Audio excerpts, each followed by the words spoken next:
नमस्कार। सभी संस्कृत श्रोताओं का संस्कृत साहित्य चैनल में स्वागत और अभिनंदन है। आधुनिक संस्कृत साहित्यकार पंडित अंबिका दत्त व्यास तत्प्रणीत शिवराज विजय के प्रथम निश्वास की चर्चा चल रही है। कल की कक्षा में हमने चर्चा की थी यवनों के दुराचार को सुनकर के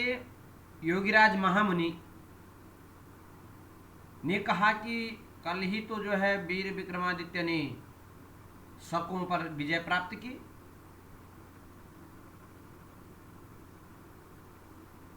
और इसके उत्तर में जो है महामुनि ब्रह्मचारी गुरु ने कहा था कि भाई आपने जो है युधिष्ठिर के समय में समाधि को लिया था और फिर उसके बाद वीर विक्रमादित्य के समय पे जो है आपने समाधि को फिर अंगीकार किया वर्तमान समय में आप। उसके बाद महामुनि योगीराज ने कहा कि ठीक है, आपने सही कहा, परंतु ये भी सही है कि जो सकल कलापों का भयंकर करालह कालह भयंकर काल है, वह कभी जो है जनपद को मरुस्थल, कभी मरुस्थल को जनपद, और बड़े बड़े जहां महल, राजमहल, भवन, तड़ागों को जंगल बना देता है। तो ये सब उसकी इच्छा के अनुसार होता है। और उसके इन बातों को कह करके भगवान योगीराज शांत हो गए, और इसके उत्तर में जो है ब्रह्मचारी गुरु ने उत्तर दिया कि ठीक है, आपने सही कहा कि वीर विक्रमादित्य के चले जाने पर राजाओं में परस्पर विरोध उत्पन्न हुआ, और विरोध उत्पन्न को देख करके एक गजनी देशवासी महावद ने भारत पर आक्रमण किया। आक्रमण करके वह जो बार बार भारत को लूटा। उसने, उसी महामद ने गुर्जर का जो मुकुटमणि, चूड़ामणि, ऐसे अलंकारभूत सोमनाथ तीर्थ था, वहां उस तीर्थ को भी धूल में मिटा दिया, और रत्न सैकड़ों दासों को लेकर के अपनी गजनी देशवासी गजनी को चला गया। उसके बाद कह रहे हैं कि एक शहाबुद्दीन नाम गौर देश का वासी महामद के चले जाने पर एक गौर देश का वासी उसने गजनी देश पर आक्रमण किया, और वहाँ बहुत रुधिरपात करके वहाँ अनेक भवनों का निर्माण कराया गौर देश में। और उसके बाद कहा कि वह भारतवर्ष में उनने प्रवेश किया। भारतवर्ष में प्रवेश करने के बाद उसने जो है दिल्लीश्वर पृथ्वीराज को और कान्यकुब्जेश्वर जयचंद को भी हरा करके उनका विनाश करके, और दिल्ली पर जो है एक कृतदास कुतुबुद्दीन ऐबक को बैठा दिया। तब से लेकर के उसी परंपरा में बोले आगे जाकर के अकबर नाम का राजा हुआ। उसके बारे में ब्रह्मचारी गुरु ने कहा कि यद्यपि वह भारत का गूढ़ शत्रु था, परंतु फिर भी बोले वह विद्वानों का बहुत आदर किया करता था। उसी के परंपरा में उसका पौत्र औरंगजेब, जो साक्षात काल ही था,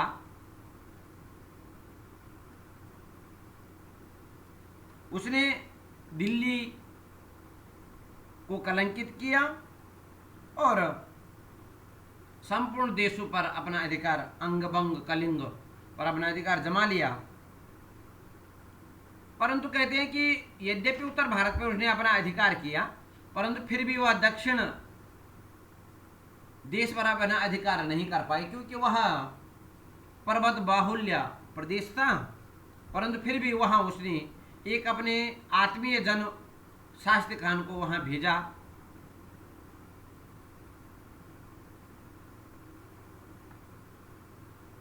परंतु इस महाराष्ट्र देश में कहते हैं कि इसे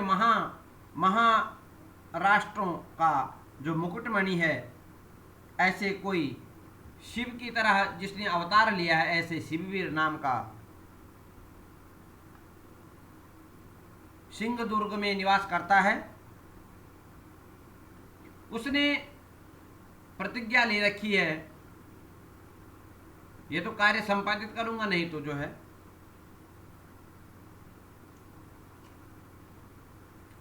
पूरी इस प्रकार के भारत के वृत्तांत को सुन करके योगीराज महामुनि ने ब्रह्मचारी गुरु और उनके जो सहचर छात्र वर्ग सबको देखा और कहा ठीक है, महाराष्ट्र मुकुटमणि ऐसा जो शिववीर है वह विजयताम, वह विजय को प्राप्त करे और आपके सभी के मनोरथ को पूरा करे। यहां तक हो गया था। उसके बाद कहा अथ किमपि पिपृच्छामि पिपृच्छामि अथ किमपि पिपृच्छामीति शनैः अभिधाय। अथ अर्थात उक्त विजयतां शिववीरः सिद्ध्यन्तु भवतां मनोरथाः सिद्ध्यन्तु। अथ इस आशीर्वाद देने के पश्चात किमपि मतलब कुछ पिपृच्छामि या पिपृच्छामि पूछने की इच्छा से, प्रष्टुम अभिलषामि इस पूछने की इच्छा से, शनैः मंदम अभिधाय मंद अर्थात धीरे से कह करके बद्ध कर संपुटे और दोनों हाथों से जोड़ करके शोत्कंठे उत्कंठा से युक्त जटिल मुनि के अवगतम, जटिल मुनि ने अर्थात योगीराज महामुनि ने अवगतम मैं जान लिया हूँ, भारतवर्ष की वर्तमान दशा को, वर्तमान वृत्तांत को मैं जान लिया हूँ। यवन युद्धे विजय एवं दैवादापद्महस्तोपि न सकी च सकी।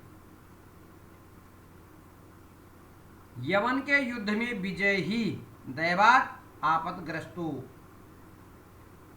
मुसलमानों के युद्ध में विजय ही होगी। दुर्भाग्य से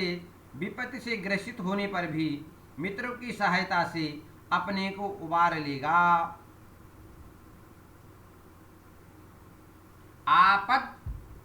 आपदग्रस्तोपि च सखी, वह शिववीर आपदग्रस्त होने पर भी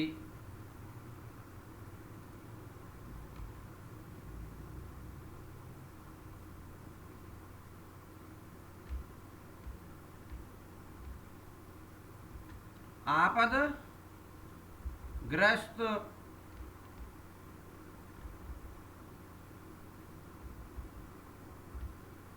ग्रस्तोपि च सखी साहाय्येन आत्मानम् उद्धरिष्यति इति सम अभाणीत। वह मित्रों के सहायता से, मित्रों के सहयोग से सभी को या आत्मानम अपने आप को उबार लेगा। इस प्रकार महामुनि ने कहा। मुनिश्च गृहीतमि और गृहीतम इति, और उसके बाद मुनि ने गृहीतम इति उदीर्य पुनश्च किंचित विचार्य। उसके बाद महामुनि योगीराज ने ग्रहण कर लिया। ऐसा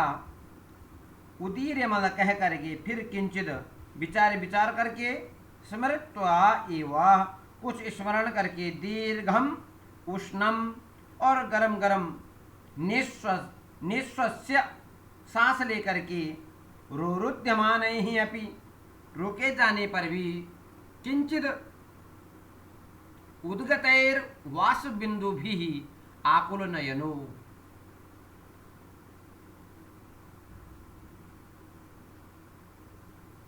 किंचित कुछ कुछ निकल आए हुए वाष्प बिंदुओं से आकुल ऐसी आंखें भगवन प्रायो दुर्लभो युष्मद दृशानाम साक्षात्कार इति अपरापि पृच्छा आच्छादयति माम इति निवेदित। हे महात्मन, सामान्यतया ऐसे यह दुर्लभ है आप जैसे लोगों का साक्षात्कार, अतः अपरापि दूसरे भी पूछने की इच्छा संप्रेरित कर रही है। माम मतलब मुझको ऐसा निवेदन किया। सच और वह उन्होंने कहा आम ठीक है, उरी कृतम स्वीकार किया है, जीवति स सुखेन एव आस्ते इति उत्तीतरत् ठीक है, स्वीकार किया, वह जीवन धारण कर रहा है, सुखेन एव आस्ते सुखपूर्वक है, इति यह उसने उत्तर दिया। ब्रह्मचारी गुरु जो है शिवराज या शिवाजी के विषय में पूछ रहे हैं महामुनि से कि मेरे को कुछ और पूछने की जो इच्छा जागृत हो रही है, और इसी के उत्तर में महामुनि योगीराज ने कहा कि जीवित ऐसा सुखी नहीं वास्ते, वह सुखी पूर्वक जीवन धारण कर रहा है, सुखपूर्वक है, इस प्रकार उत्तर दिया। और उसके बाद अथ अनंतरम तम कदाचित द्रक्ष्यामि, तो तब उसे कब देखूंगा, ऐसा पूछने पर तद विवाह समये दृक्षसी, तुम उसे उसके विवाह समय में देखोगे। इति अभिधाय ऐसा कह करके बहूनि सांत्वना वचनानि च गंभीर स्वरेण उक्त्वा सपदि उपत्यकाम गंडशैलान अधित्यकाम च आरुह्य पुनः तस्मिन् एव पर्वत कंदरे तपस्तप्तुम जगाम। और ऐसा कह करके कि तुम उसको विवाह के समय में देखोगे, ऐसा कह करके इस प्रकार के बहुत सांत्वना वचनों को गंभीर स्वर से कह करके तुरंत ही उपत्यका पर्वत खंड के गंड शैलान ऐसे शैल को अधित्यकाम उस पर्वत के समीप की जो निचली तलहटी थी पर्वतों से घिरी हुई ऐसे अधित्यकाम पर्वत के ऊपर की भूमि पर आरोह्य चढ़ करके आरोहित होकर के और पुनः पर्वत की कंदरा में तप करने के लिए तपस्तप्तुम जगाम, और तप करने के लिए तपस्या करने के लिए चले गए महामुनि। कहते हैं ततः शनैः निर्यातेषु अपरिचित जनेषु, उसके बाद धीरे धीरे अपरिचित जनेषु निर्यातेषु, जो अपरिचित लोग थे उनके चले जाने पर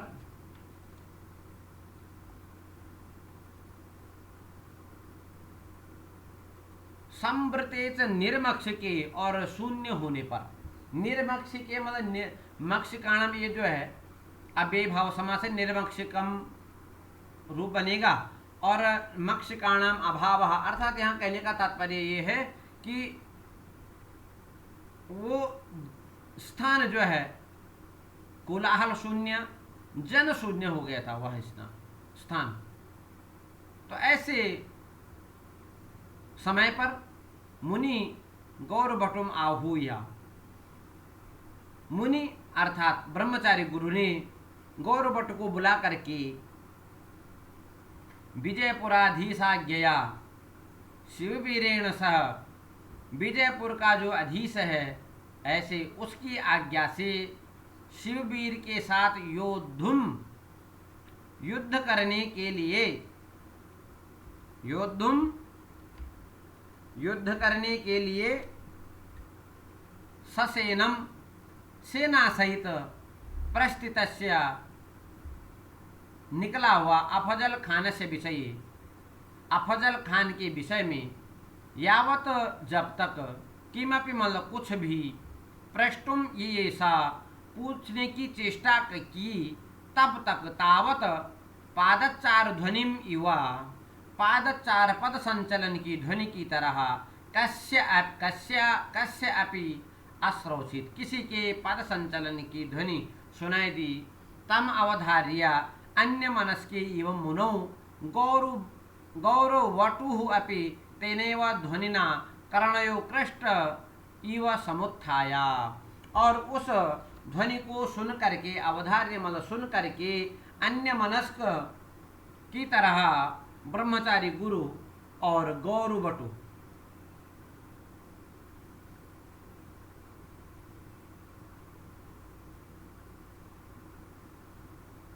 तेने व उसी ध्वनि से कर्णयो कानों के आकृष्ट मतलब आकृष्ट हुए के समान उठ गए। निपुणम परितः निरीक्षा अच्छी तरह से परितः चारों ओर निरीक्ष देख करके और पर्यटय भ्रमण करके परिभ्रमण करके कह अयम कोयम इति साम्रेड्यम व्याहृत्य इस प्रकार से बार बार कह करके कम अपि अनवलोक्य किसी को न दे करके पुनः निवृत्य और फिर कहते पुनः निवृत्य लौट करके और कहते मन्ने मार जा रहा कोपी। अरे लगता है कोई मारजार है, कोई क्या है मारजार है, ये थोड़ा गलत हो गया था। मन्ने मार जा रहा कोपी कोई बिल्ली है। इति मंदम गुरुवे निवेद्य पुनः तथा एव उपविवेश और ऐसा गौरवटु गुरु से निवेदन करके पुनः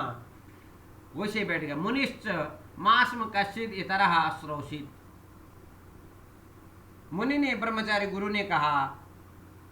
कोई दूसरा न सुन ले, इस कारण से इति शंकः क्षणं विरम्य पुनः उपन्यस्तम आरेभे और ऐसी शंका के साथ कुछ समय बाद रुक करके पुनः कहना आरंभ किया। क्या कहा? वत्स गौरसिंह अरे पुत्र गौरसिंह अहम अत्यंतम तुष्यामि त्वयि मैं तुम्हारे ऊपर प्रसन्न हूँ। यत्तु एकाकी तुमने एकाकी अफजल खान के तीन अश्वों को तेन दासी कृतान पंच ब्राह्मण तनयाः मोचयित्वा आनीतवान असीति। तुमने अफजल खान के 3 अश्वों को 3 दासी के 5 ब्राह्मण पुत्रों को छुड़ा करके ले आए। किम कथम न भवे ईदृशः अरे ऐसा क्यों न हो कुलम एव ईदृशम तुम्हारा कुल ही ऐसा है। तुम्हारा कुलम एव ईदृशम राजपुत्र देशीय क्षत्रियाणाम तुम्हारा जो कुल है वह राजपूत देशों के क्षत्रिय का है। तावत पुनः अश्रूयत मरमर पादक्षेप जब तक यह बात कर रहे थे तब तक एक मरमर पाद संचलन की ध्वनि सुनाई दी। ततः विरम्य वहीं पर वार्तालाप को विराम देकर के मुनि ही स्वयं उठ करके प्रोचम और प्रोन्नतम प्रोचम अर्थात प्रोन्नतम यहाँ पर प्रोचम है यो प्रोचम ये है प्रोचम शिलापीठम एकम आरुह्य और शिलापीठ पर चढ़ करके निपुणतया कुशलतापूर्वक परितः चारों ओर पश्यन् अपि कारणं किमपि न अवलोकयामास चरणाक्षेप शब्दस्य। गुरु ने भी चारों ओर कुशलतापूर्वक देखा परंतु ब्रह्मचारी गुरु ने भी चरण अर्थात पाद संचलन के शब्द को नहीं देखा। अतः पुनः एकतानेन निपुणं निरीक्षमाणेन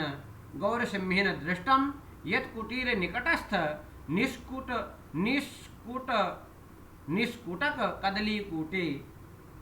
उसके बाद गौरसिंह ने देखा कि कुटीर निकट कुटीर निकट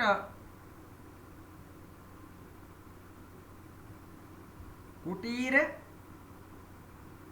निकट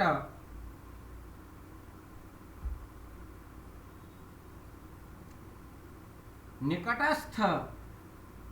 कुटीर निकटस्थ निष्कुटक कदलीकूटे।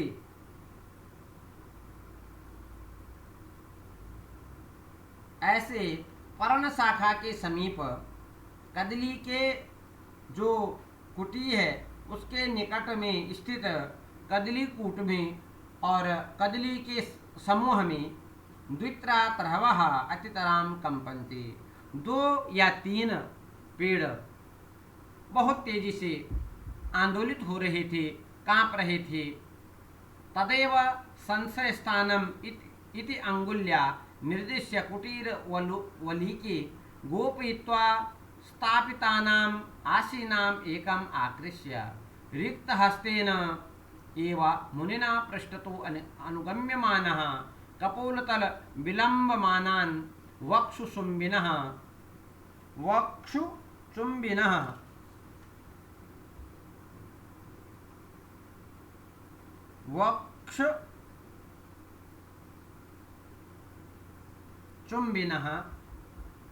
कहते हैं कि उसके बाद तदेव मतलब उसके बाद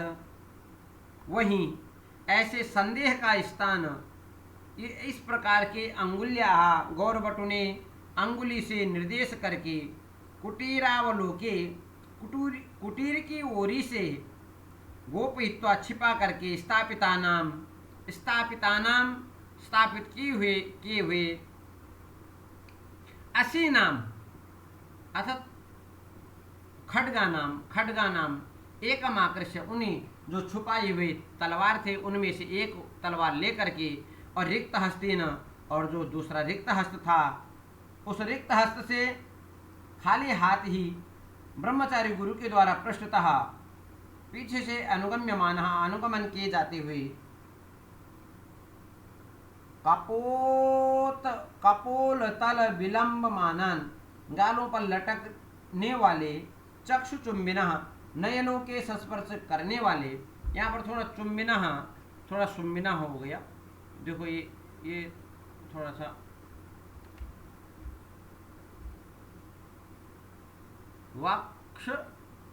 वक्षुचुम्बिनः इति अस्ति न वक्षुचुम्बिनः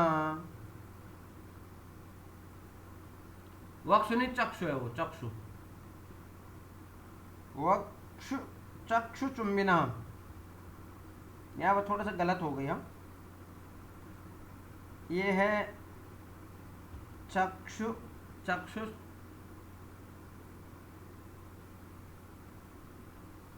ये हो गया चुम्बिनः और यहाँ पर आएगा चक्षु, ये होगा चक्षु चुम्बिनः अर्थात बाएं नयनों को स्पर्श करने वाले कुटिल कचान ऐसे कुटिल घुंघराले बालों को वाम करांगुले भी बाएं हाथ की अंगुलियों से अपसारण दूर करते हुए मुनिवेश में किंचित कोप कसायित नयनः ऐसे किंचित थोड़ा सा ईसत कोप से कसायित ऐसे नयन वाला कर कंपित कृपाणु और हाथ में आंदोलित करते वाला और हाथ में हिलती हुई और निर्दय तलवार को लिए हुए महादेवम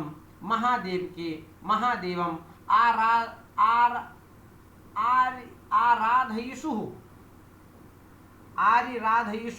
आराधना करने की इच्छा वाले तपस्वी वेशु अर्जुन एवं तपस्वी वेश वाले अर्जुन के समान शांत वीर रसद्वय स्नातः, शांत और वीर दोनों रसों में स्नान किया हुआ ऐसे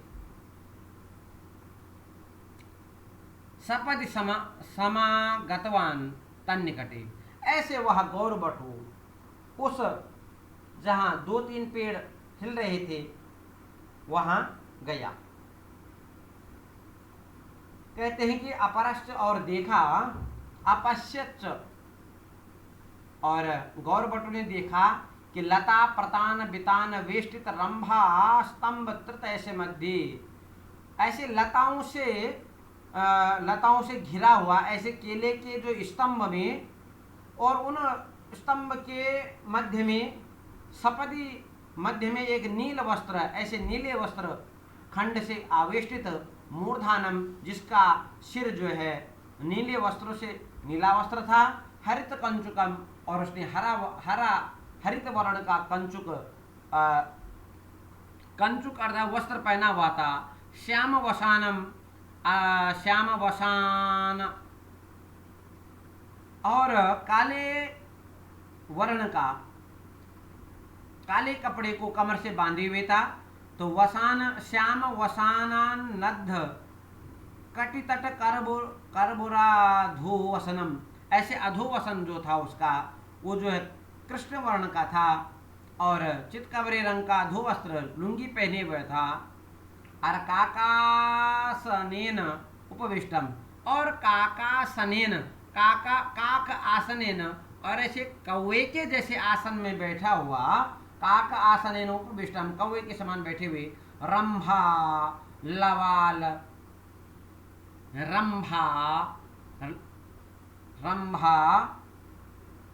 लवाल लग्नाधो मुख खड्ग उत्सारयन न्यस्त विपर्यस्त हस्त युगलम, रंभा के अर्थात केले के थाले पर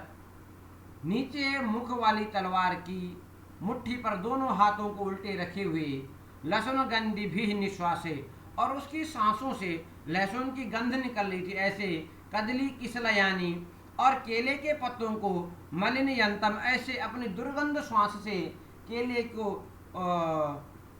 दूषित करता हुआ, नवांकुरित श्मश्रु श्रेणी छलेन और नई नई थोड़े से निकलने वाली मूछों की पंक्ति से सुशोभित ऐसा,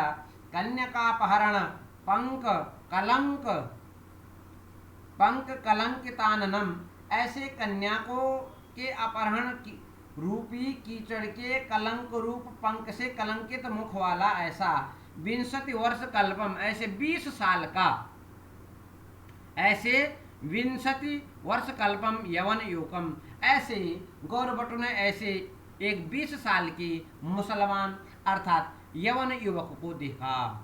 ततः च परस्परम चाक्षुषे संपन्ने दृष्टो अहम इति निश्चित्या, उसके बाद परस्पर एक दोनों के देखने पर अहम दृष्टः इति निश्चित्या और उत्प्लुत्या कोशात् कृपाणम आकृष्य युयुत्सुः सोपि सम्मुखम अवतस्थे, और बोले उसके बाद उन दोनों में परस्पर जो युद्ध हो गया, मैं देख लिया गया हूँ, ऐसा निश्चय करके उछल करके उस यवन युवक ने अर्थात उस मुसलमान युवक ने कोष से कृपाण निकाली और युद्ध करने के लिए गौर सिंह के सामने आ गया। और उसके बाद उन दोनों के बीच में थोड़ा सा वार्तालाप हुई, जिसको गौर सिंह को यवन युवक ने कहा कि यवन युवक आ वयमिपि कुत इति पृष्टव्य, तुम अरे गौर सिंह, तुम ये पूछना चाह रहे हो कि हम कहाँ से आए हैं। भारतीय कंदरेष्वपि वयम विचरामः, भारतवर्ष रूपी कंदराओं में हम विचरण कर रहे हैं। और भारतवर्ष रूपी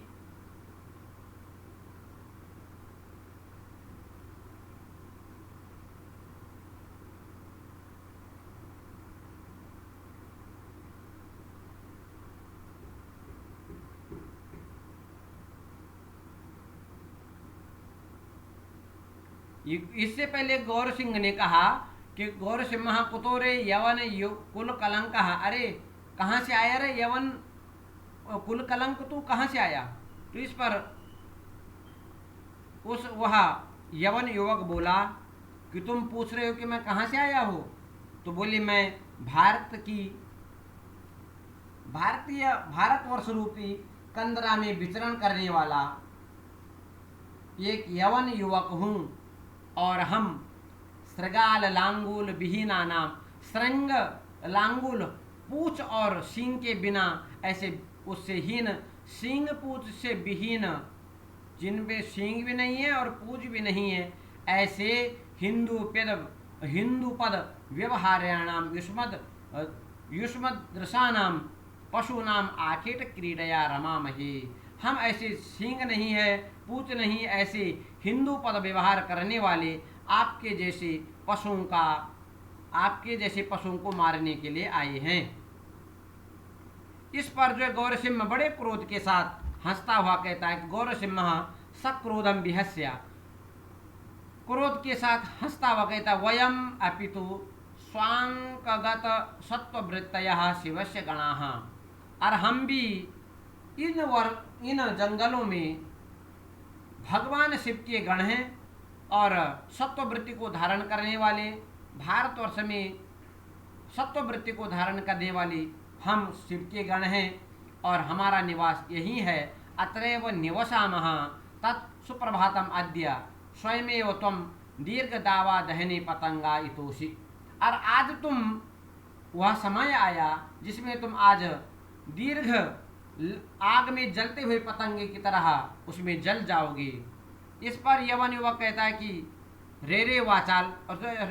तू अरे गौर सिंह तो बहुत बोलता है। यह रात्रो युष्मत् कुटीरे रुदतीम समायाताम ब्राह्मण तनयाम सबदि प्रयच्छत, कल रात्रि में जो तुम्हारे कुटीर में रोती हुई बालिका को तुम लाए थे, उस ब्राह्मण तनया को तुरंत ही मुझे दे दो।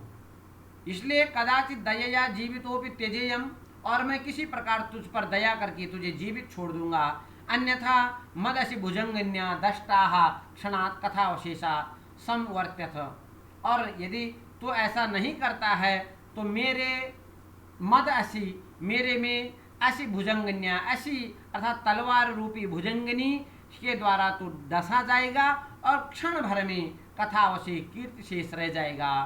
कल कलम एतद आकर्ण्य श्याम बटुमपि कन्या समीपाद उत्थाय दृष्ट्वा च हन्तुमेते यवन वराकं पर्याप्तम अयम गौर सिंह इति मास्म गम अन्योपि कश्चित् कन्यकाम उपजिहीर्षुरिति वलिकाद एकम विकट खड्गम आकृष्य सरो गृहीत्वा कन्यकाम रक्षन्। कह रहे हैं ऐसे कलकल शब्द को सुनकर के, ऐसे यवन युवक के ऐसे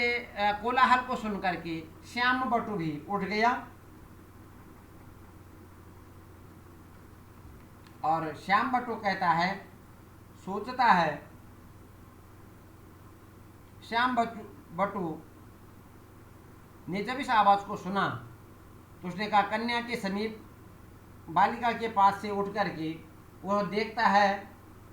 कि मारने के लिए एतम यवन बराकम, ऐसे क्षुद्र यवन को यह गौर सिंह ही पर्याप्त है, इसलिए वहाँ जाने का कोई लाभ नहीं। अन्योपि दूसरा भी कोई इस कन्या को अपजिहीर्षु अपहरण करने की इच्छा वाला यतः यहाँ अतः बलि का छप्पर की ओर में एकम, और इसलिए छप्पर की ओर में एकम विकट खड्गम, ऐसे भयंकर तलवार को लेकर के आकर से खींच करके सरो मुट्ठी में बांध करके कन्याकाम बालिका की रक्षा करता हुआ तद अध्युषित कुटीर निकटे, और उस कन्या से युक्त कुटीर के समीप ही स्थित हो गया। कह रहे हैं गौर सिंह कुटीरांत कन्यकास्ति साच यवन वध व्यसनिनी मई जीवती न शक्या दृष्टुमपि किम नाम स्पृष्टुम। अरे यवन युवक, हे मुसलमान, तू जो बोल रहा है वो बोलने की तो बात अलग है, तो उस कन्या को स्पर्श भी नहीं कर पाएगा। गौरसिंह का ब्रह्मचारी कुटी के मध्य में कन्या बालिका है, ये मैं जानता हूँ, और वह कन्या युवकों के वध के व्यसनी मेरे जीवित रहने पर उसका कोई स्पर्श भी नहीं कर पाएगा। देखने की बात दूसरी है, किम नाम चर्चा, किम नाम, स्पर्श की तो बात ही क्या है, जब तक यावत तव कवोष्ण शोणित त्रिषित, कुछ कुछ गरम खून का प्यासी यह चंद्रहास, ये जो चंद्रहास है, ये जो तलवार है, न चलती, जब तक यह तब तक जो है हंस, जब तक यह चंद्रहास अर्थात तलवार नहीं चलती है, तावत कूर्दनम, तब तक तू कूद कर, उछल कूद कर, उत्फालम वा, तब तक उछल ले, यच्चकीर शशि, जो तू करना चाहता है, यद विदेही, और जो तू करना चाहिए, इत्युक्त्वा व्यालीढम मर्यादया सज्जा समतिष्ठता, और इस प्रकार कहते हुए जो तू करना चाहता है वह कर, ऐसा कहकर के युद्ध विज्ञान के विशेष ढंग से तैयार होकर के गौरसिंह स्थित हो गया। और उसके बाद ततः गौरसिंह दक्षिणास्य वामान, और उसके बाद उसने ऐसे वाम, गौरसिंह ने दक्षिण भाग से या दक्षिण हाथ से, बाएं हाथ से सैकड़ों तलवार चलाने की विधाओं को अंगीकार करने वाले, दिनकर स्पर्श चतुर्गुणी कृत चाकचक्य ही, भास्कर की किरणों के स्पर्श से चौगुना कर दिया गया चाकचक्य में चमत्कार, ऐसा चलती हुई चंचल चंद्रहास चमत्कार है, चलती हुई तलवार की चमत्कार से नेत्रों को मुष्णतः चौंधियाने वाले ऐसे यवन युवक हतकस्या, दुष्ट यवन युवक के केन अपि उपलक्षितोद्योग, किसी के द्वारा जिसका उद्योग नहीं देखा गया, स्व असेना, अपनी असी अर्थात तलवार के द्वारा, कलित क्लेद संजात श्वेत जल जालम, परिश्रम के कारण समुत्पन्न पसीने की बूंदों से व्याप्त ऐसे विशिथिल कचकुलमालम, बिखरे हुए बालों वाले ऐसे भग्न भ्रूवयान भालम, ऐसे विच्छिन्न भवों से भयानक भाल वाले ऐसे अकस्मादेव सहसा शिरह चिच्छेद, ऐसे उस यवन युवक, ऐसे उस मुसलमान के सिर को काट कर फेंक दिया। और कहते हैं कि उसके बाद वह अथ मुनि ही, उसके बाद मुनि ने दाड़िम कुसुमास्तरणा छन्नायाम इवा गाढ़ रुधिर दिग्धायाम ज्वलित अंगार चितायाम चितायाम इव वसुधायाम शयानम विद्यमान भारत भुव आलिंग्यंतम इव निर्जीवी भवदंग बंध चालन परम शोणित संघात व्याजेन अंतः स्थित रजो राशि म्योद्विरंतम कलित सायंतन घना डंबर विभ्रमम सतत ताम्र चूड़ा भक्षण पातके नेवा ताम्रीकृतम छिन्न कन्यरम छिन्न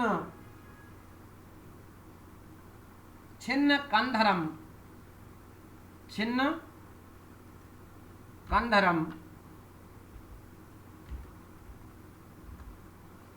यवन हतकम अवलोक्य सहर्षम साधुबादम सर्वमोद्गमं च गौरसिंहम आश्लिष्य ब्रूभृंग मात्राज्ञप्तेन भृत्येन मृतक कंचक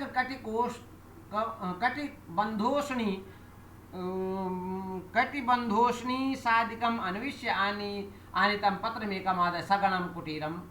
प्रविवेश। उसके बाद जब गौरसिंह ने उस यवन युवक को, उस म्लेच्छ पुत्र को मार दिया, तो उसके बाद मुनि ने,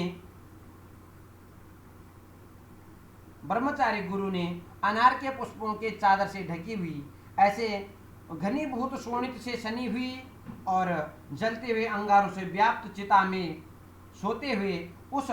भारत वसुंधरा को निर्जीव हो रहे संधि बंधों को हिलाते हुए रुधिर समूह के बहाने से अंतःकरण में संस्थित रजो समूह को उगलते हुए ऐसे सायंतन मेघ के विभ्रम के को धारण करने वाले ऐसे निरंतर ताम्र चूड़ा भक्षण अर्थात मुर्गा खाने के पातक से लाल वर्ण को प्राप्त हुए ऐसे यवन युवक को कटे हुए सिर वाले को देखा तो उसने गौर सिंह को धन्यवाद सहित धन्यवाद कहा और सर्वोमोदगमन रोमांचित होते हुए आश्लिष से गौर सिंह को आलिंगन किया। भ्रूभंग मात्रा जप्तेन भ्रुकुटी के संकेत से ही आदिष्ट भृत्यन सेवक के द्वारा मृतक की कंचुकी अर्थात कुर्ते में जो और पकड़ी आदि में कुछ ढूंढ करके अनितम एक पत्र लाया। उस पत्र को लेकर के सगण मुनि अर्थात ब्रह्मचारी गुरु अपने शिष्यों के साथ गौरभट्टु श्याम भट्टु के साथ अपनी कुटीर में प्रवेश किया। यहीं पर अंबिका दत्त व्यास प्रणीत शिवराज विजय का प्रथम विराम का प्रथम निश्वास समाप्त होता है। आज की चर्चा में हमने भारतवर्ष की दशा को, उसमें मुनि और महामुनि और ब्रह्मचारी गुरु के संवाद को देखा। धन्यवाद, नमस्कार।